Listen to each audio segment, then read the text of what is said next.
চা করে দিতে, তুমি চা না করে রান্না করতে যাচ্ছ? চা বানাই দি ভাতের উনুন ধরাবো। তা চাটা বানাই দিচ্ছি, দিয়ে ভাতের উনুন ধরা দিচ্ছি। কি রান্না করবা? তোর বাবা বলে গেল ডিমের ঝোল, তো ডিমের ঝোল ভাত করবো। এখন রাত্রিবেলা ডিমের ঝোল করবা? অনেক রাতই তো হয়ে গেল। কি করবো, সকালবেলা খাইছে ডাল, এখন যদি কটা পেট ভরি ভাত না দিতে পারি, তাহলে পরে কি সকালবেলা ঘুম থেকে উঠে কাজ করতে পারবে? তাই এখন আছে ডিমের ঝোল। ডিম কি ভেজে করবা না সেদ্ধ করে? না না, সেদ্ধ করে রান্না করতে বলে গেছে। বাজি রান্না করলে তো আমার পর বাবা সেই গালাগালি দেবে। ডিম সেদ্ধ করে রান্না করবে এক্ষুনি। তাহলে আগে আমাকে চা বানিয়ে দাও। ঠিক আছে, তো চা বানা দিচ্ছি, চা বানাই দিয়ে ভাতের উনুন ধরা দিচ্ছি। যে দেখ আগে কি করে। এই যে চা হয়ে গেছে, এ দেখ। তুই চিল্লাচ্ছিলি যে চা বানা না দিয়ে ভাতের উনুন ধরা যাচ্ছে, আমি বলছি দাঁড়া চা বানা দিয়ে ভাত ধরাবো। এ ধর খা। ও মা, তুমি তো চা দিলে, তাহলে চা কি দিয়ে খাবো? এরা মুড়ি মাখাইছি।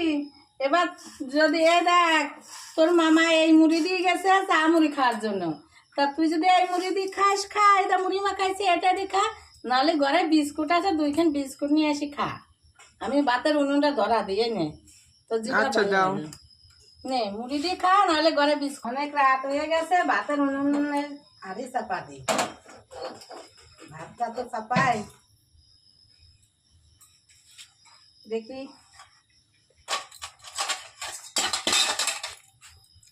এই যে ধরা ডিমি ঝোল করতে বলে গেছে, তা কটুর ভিতর ডিম দিবি, আলাদা সেদ্ধ করা লাগবে না।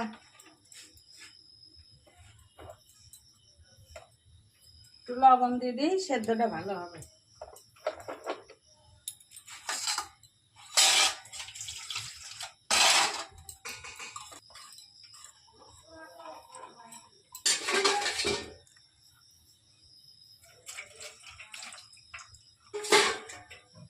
এই যে হাঁড়িতে কচুটা দিয়ে দিই, একসঙ্গে হয়ে যাবে সেদ্ধ। এবার জোরে করে দিয়ে দিই, ভাতটা হোক। ও মা, তুমি কি তোমার জন্য চা রেখেছো? হ্যাঁ, আমার জন্য রেখেছি। এই দেখ, আমি চা খুব একটা খাই না, খেতে গেলেই তো আমার একটু জিভি পুড়ে যায়, আমি ঠান্ডা করে খাই। এই দেখ, অনেকটাই চা রাখেছি, একটু ঠান্ডা হোক তারপরে খাই।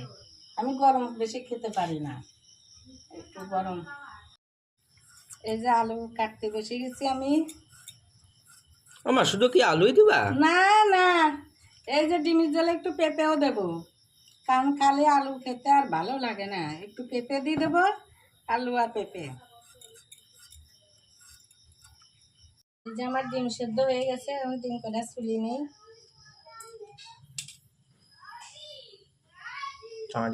এবার ডিমের মশলাগুলো তাড়াতাড়ি করে নিই, রাত হয়ে যাচ্ছে।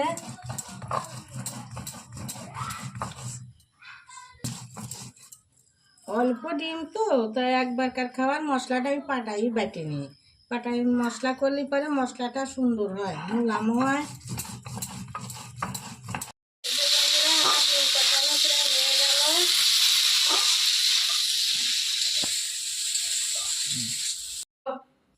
ও বাবা, ডিমের ঝোল রান্না করতে বলে গেলে আমি ডিমের ঝোল রান্না করে বসে রয়েছি, এখন দেখছে যে বাবা তুমি আবার বেশ কিছুদিন দেখতেছি ফুচকা আনা ধরেছ আমার জন্য, মনে হয় খুব ভালোবাসো আমার, তাই না?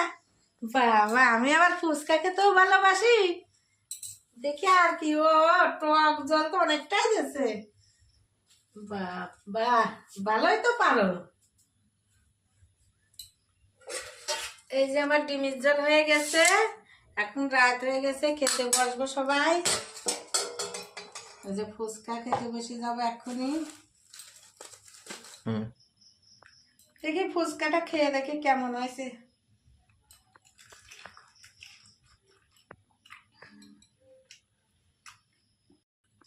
হ্যাপি হয়েছে রে, দারুণ ফুচকা, বিশাল।